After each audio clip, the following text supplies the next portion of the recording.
नमस्कार। सृजनिका शब्द हृदय को आपण मन को स्वागत। मु सस्मिता आज आपण मन को पाई नहीं आसी जह्न मामुर एक सुंदर कहानी परशुराम। आसंतु सुनिबा कहानीटी।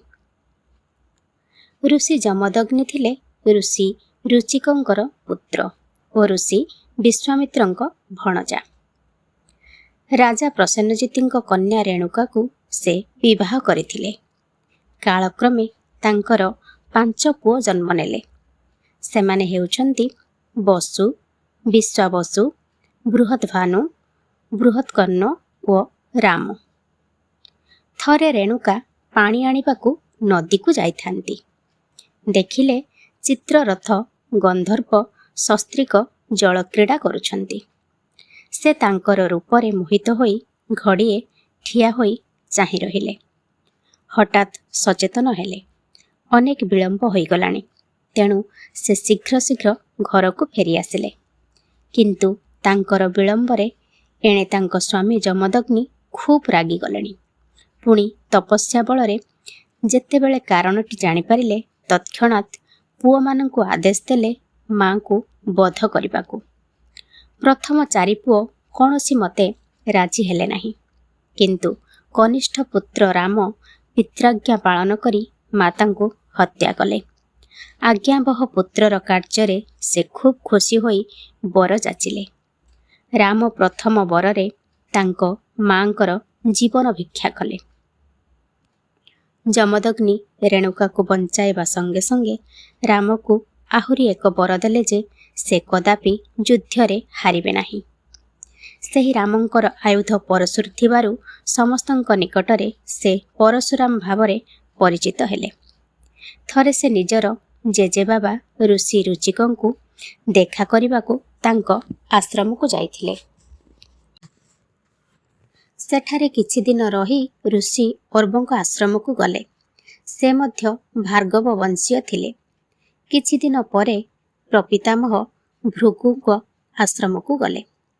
कहा जाए भृगुक आश्रम रे पहुंचिला बेले भृगुक शिष्य माने परशुराम को तेज सह्य करि न पारि आखि बंद करि देथिले। भृगु निजर अणनाती परशुराम को खूब आदर जत्न करि रखिले। दिने से तांकु कहिले, पुओ तोर मोर ओ जगतर कल्याण पाई मु तते गोटिए काम करिबाकू कहिबी। तू हिमालय रे जाई शिवंकु तपस्या करी प्रसन्न कर। तोर समस्त इच्छा अचिरे पूर्ण हब।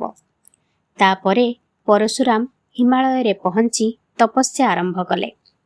तांको तपस्यार दृढ़ता देखी हिमालयर मुनि ऋषि माने आश्चर्य हेले। भगवान शिव परशुराम को परीक्षा करिबाकू चाहिले। दिने से एक किरात रूपरे आसी परशुराम को डाकी कहिले, ए तू किए एठिकी काहेकि आसीछु? परशुराम धीरे निजर आखि खोलिले ओ विनयपूर्वक सबु प्रश्नर उत्तर देले। किंतु किरात तथापि गोलमाल करिबार देखि से कहिले, भाई तुमे काहेकि मो तपस्या रे विघ्न करुछ? जदि चाह तो आस, तुमे भी मो सहित तपस्या कर। तापरे दुहिंक मध्यरे कथाबार्तारे बचसा सृष्टि हेला। किंतु क्रमे परशुराम जानि पारिले जे ए किरात साधारण लोक नुहे, कौनसी महात्मा। तेणु से किछि न भाबी तांको पाद तले पड़ीगले।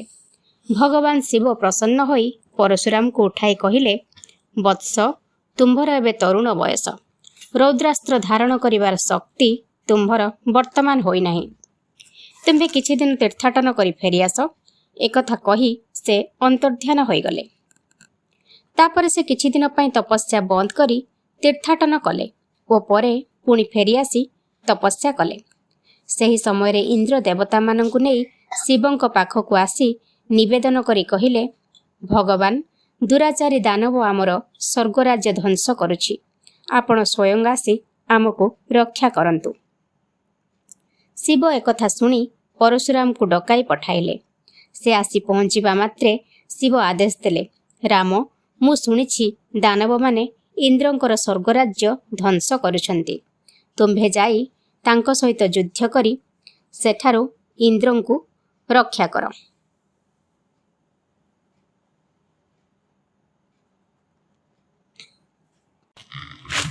ଅବିଳମ୍ବେ ସେ ରାକ୍ଷସକୁ ସେଠାରୁ ବିତାଡ଼ିତ କର।